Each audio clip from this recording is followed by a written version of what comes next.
Let's go over my RaidRaptor Kashtira list.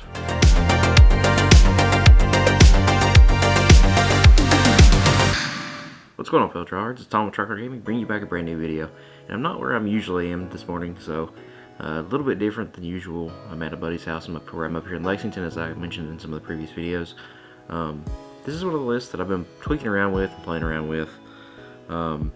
Went to locals here in Lexington through the decades. Shout out to those guys. Shout out to Cody. They're the good guys. I went up there and played this. I played my RaidRaptor Kashtira build. So, kind of want to go over it a little bit and just kind of what makes it a little bit different from the regular heat soul line that everybody's been running. And yeah, I will be doing a short later today for those who are in the Discord. I will be giving away the box of Maze of Millennia. So, just keep in mind, don't forget to leave a like, comment, and subscribe, and don't forget to join the Discord, because you have to be in the Discord to win the box. So, without further ado, let's go ahead and get into the deck list. So we're going to go ahead and go over your cash engine. This is pretty stock and standard. We have your 3 unicorn. This is going to be, of course, your 1-card starter. Pretty stock and standard. If you don't know what this card does by now, I mean, this part of the deck's been absolutely crazy, but for those who don't know, I'll go ahead and explain. This card lets you search a Kashtira spell, and then if your opponent activates a monster effect, lets you rip one from their extra deck and or banish it face down. So this is a really good card to have, just to overall control, like see what your opponent's playing and give you more information. Same thing with like the Buzz King that's coming out. It's a rank 8, or that's already out now. I think a lot of people will underestimate like just the power of being able to look at your opponent's extra deck and rip one. Because if you're like a bigger event, most of the time people don't want to let you know what they're playing if they don't have a good hand. And you just go, okay, rip one from extra with Buzz King. Then some of them will just go, okay, next game. Or if they ash something and you have this, and like, let me see your extra. So you just kind of rip them for that. But next one, of course, we have your stock and standard 3 Fenrir. I'm borrowing these currently. Thank you, Dylan and Aaron, for letting me borrow these. This card is your searcher for the other Kashtira monsters in the deck. This card can search itself. It is just an all-around good card to have, and you can use it for other decks too. But of course, where we're playing Cash, it's got to be a mandatory 3 of. Next card we have RaidRaptor. Also with Fenrir, you can banish one face down, targeting if your opponent activates a monster effect. RaidRaptor, this is normally level 4. This is where this card actually does come up whenever you're running the RaidRaptor package, because this will let you go into some of your other rank 4 engine.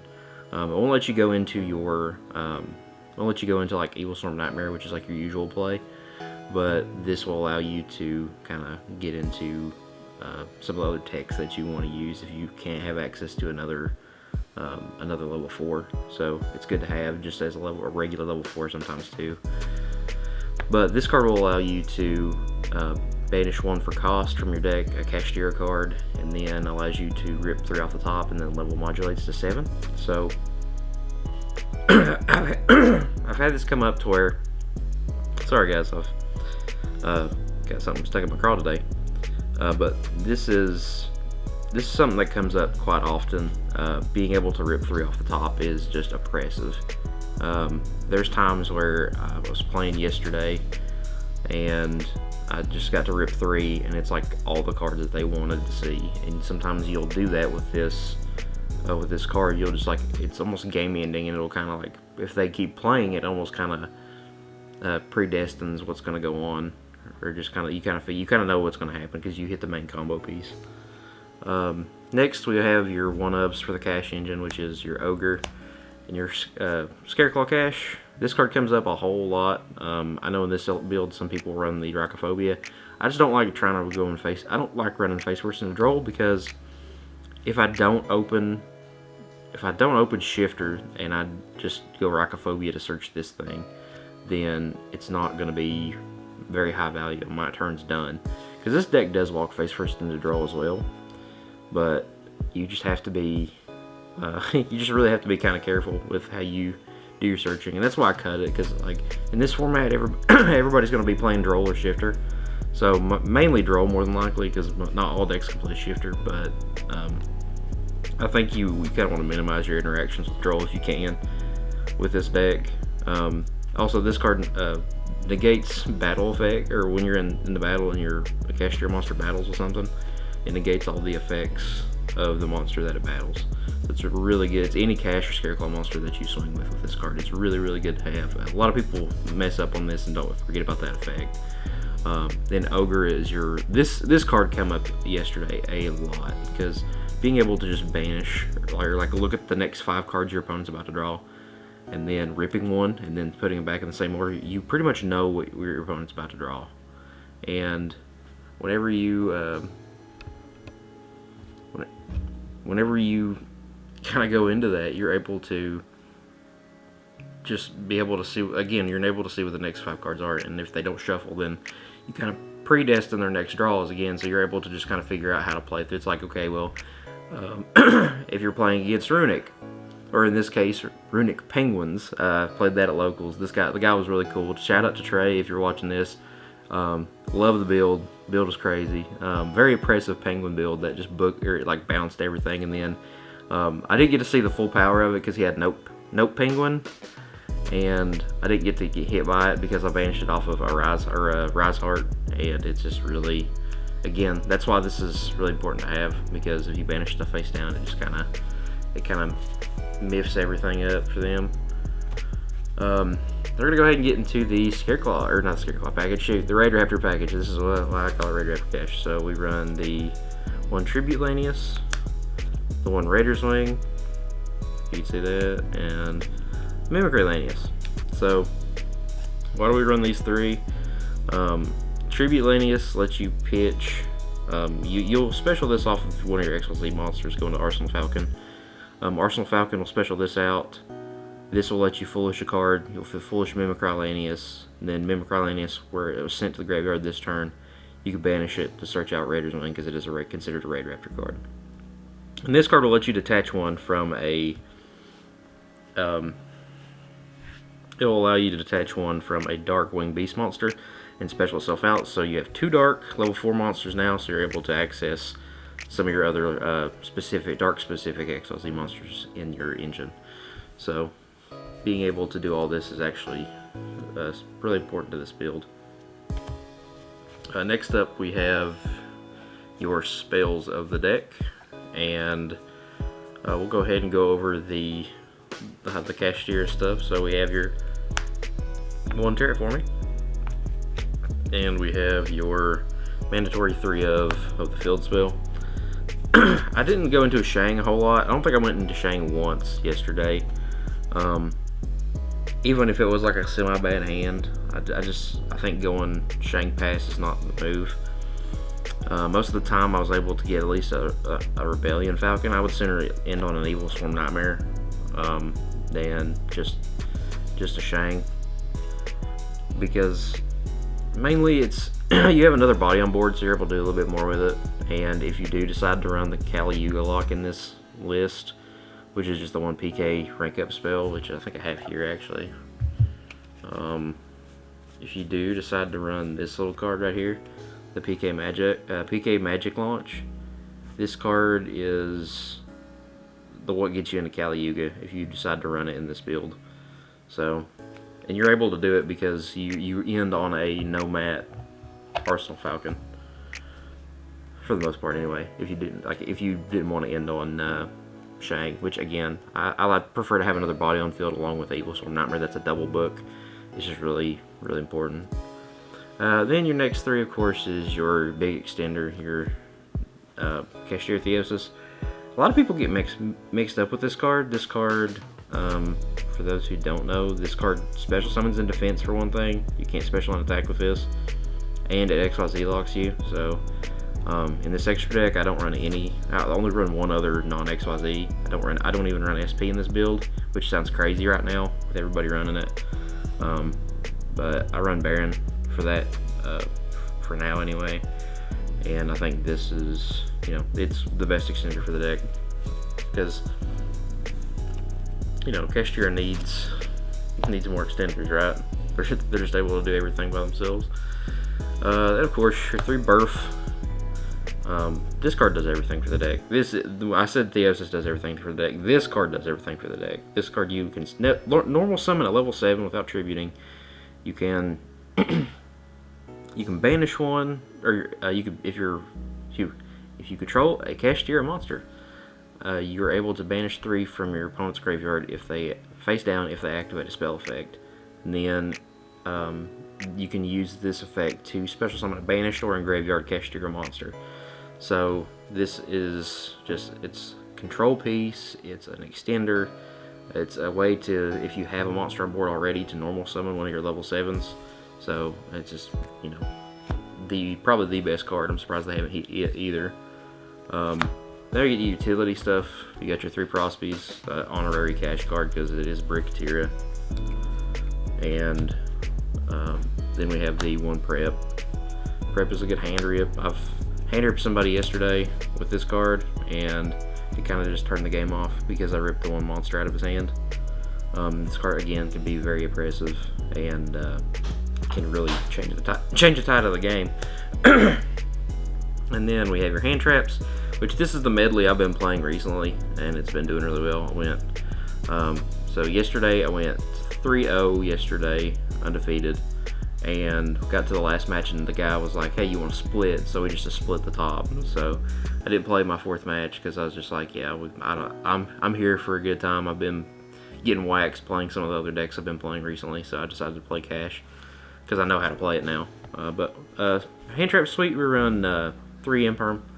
Imperm's really, I think this card is just really good right now. I think it's more important against like your matchups with Centurion. I think Centurion's going to pick up a little bit of speed. I think this card's going to be really, really important to use here in the upcoming future. Then, of course, we got to run your 3 Ash. 3 Ash, of course, is stock and standard right now. I still think it's a good hand trap, but I did find myself siding this out for more impactful things depending on the matchup. For example, I was playing against Rescue Ace. Yes, you can Ash the emergency, but my main thing that I had issues with is like, this is, if you're playing somebody who's running the full bore package like with Wanted and everything, this card's not going to do a whole lot. There's only like a couple of choke points with this, which is like the OG Simple Spoil, where you're able to, like, they'll attribute off for cost and then you just kick, they can't get Hydrant out. But the moment you do that, it just kind of gums up everything, and it's a very low chance that they're not going to have another piece of their combo puzzle in order to just start rattling off.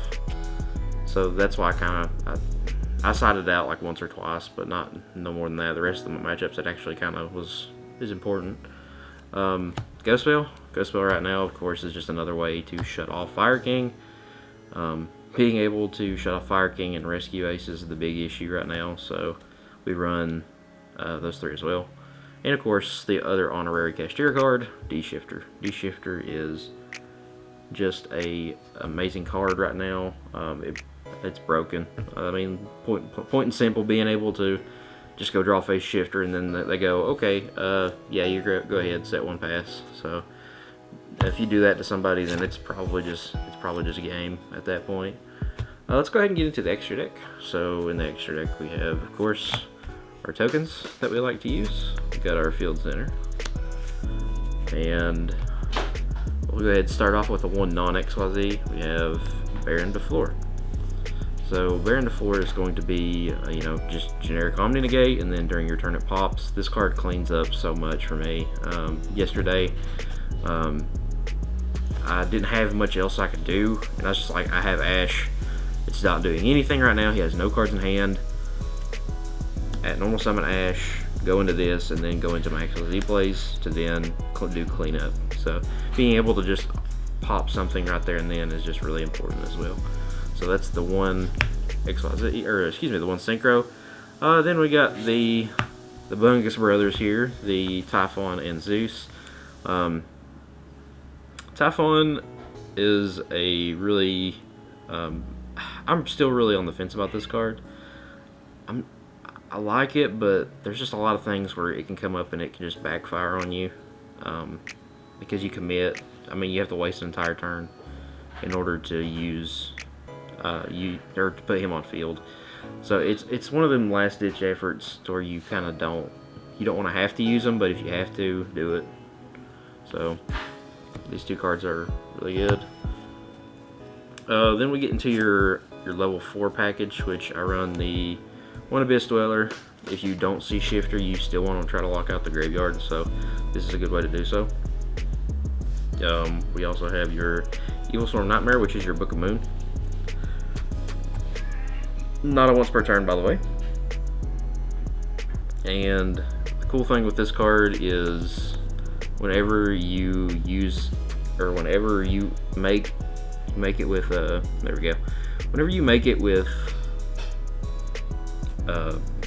Raider's Wing and any of the other, usually Tribute Lanius, you're able to make this untargetable. So I've had a lot of people try to go target with Imperm, and I'm like, you can't. You have to pick something else. It's like, because Raider's Wing makes this untargetable because it's an original dark attribute monster. So making this thing untargetable is crazy. Same thing, like if you're wanting to if you're going second, you want to OTK people. I also run the Raider's Knight and the Ark Rebellion. So you go Raider's Knight, attach the Tribute Lanius usually, and then he'll still have the material for the other one. So he'll have the Raider's Wing. So whenever you detach to rank up, you'll be able to go into Ark Rebellion, and then he'll be untargetable and can't be destroyed by card effects. So there's the level 4. And then this is where we get into like the other RaidRaptor stuff. You have your 2 Arsenal Falcons. I had a lot of people whenever they look through the extra deck, they were like, "What am I looking at?" Because they don't know the lines with the Arsenal Falcon stuff. You kind of want to do 2 of these because this is like the second one's just kind of cannon fodder for the Utopic Future package that you run. Because if this gets to go off, then you're just able to pitch the other one, call it a day, or pitch a material and then search for one, or special one. That's what it does. Special is a level 4 lower wing beast monster, so you're just able to dump out one of the other ones. And then we get to your other like toolboxy. Well, of course, your 1 Kashtira Shang. I don't run more than one. Again, I only go into this card if I have nothing else. I don't like going into Shang right now. It's very low impact. Unless you're doing the Heat Soul line, then you can do more oppressive control stuff, but I just like running 1. I don't like running more than 1. And then your other toolboxes stuff, you have your Tax Dragon, your Red Eye Slayer Metal, you have your Dad, Dark Arm Dragon of Annihilation, and then you have your Snatch Steel, your permanent Snatch Steel with Big Eye. These cards, I didn't use time cards. I try to avoid if I can, which none of my games went into time. Besides the Runic one. I mean, but I won the first match, and he's just like, yeah, go ahead. He's like, I've got a min, I'm going first. You can just have it. I was like, okay. So, but this card won me several games. This card, Dark Arm Dragon, really come up quite a bit too. In the end, of course, when I was talking about the Draco Utopic Future, or the Utopic Future package, you run the F-Zero and the other F-Zero to go into just as a Snatch Steal and a Monster Negate. Not usually with the regular setup, you can end on this Evil Storm Nightmare and another rank 7. So this is just super oppressive. It's a really good card, and the only thing is you have to commit quite heavily in order to get these. But if they don't have Nibiru, which that's one of the main things you have to worry about with getting into this, you have to watch for Nibiru. But by then you're probably already playing through Nibiru, and you're just trying to get to this, because you don't have to use your birth a whole lot to get to where you need to be with these two. But let's go ahead and jump into my spicy tech options here for the extra, or for the side deck. I think you guys might like these, because there's a few cards here where I decided to take in just because the upcoming format, and not a lot of people are expecting these cards, and sometimes they'll just end on 2 monsters and they'll just pass, and there's nothing really. They'll still end on an oppressive board, but you're just trying to get everything else lined out. But anyhow, this is the side deck. We have 3 droll. I don't main it because you main shifter. You can main both, but the issue that you will see is that shifter banishes. Like if you open up shifter and this card, then the only time that this is going to come up is like if you open up shifter and you open up this card, then one of them are going to be dead unless you they search something. You go shifter, chain, anything on that, and then chain droll. But I don't think that's very high impact. I think this by itself, depending on the matchup, is just going to end the game. They're going to shut off a turn. Same thing with shifter. Usually if most decks see shifter, they're going to fold. But it's like if I have shifter and droll in the main board, my reasoning is like if I do end up playing a flu player by any chance, then I'm going to have a playset of a dead card. And if I just go blind going first and I just drop shifter in the draw phase, then they're just gonna be, okay, cool, that's what I want to do. And I don't think it's mandatory to be mained right now. I think if you main shifter, you don't need to main droll. But then this is kind of something updated. I think Live Golem right now coming up in this next format is going to be really crazy. People are underestimating this card by a lot. Being able to just rip off 2, and you don't get your normal summon, but you're playing cash, so you have all the special summons in the world.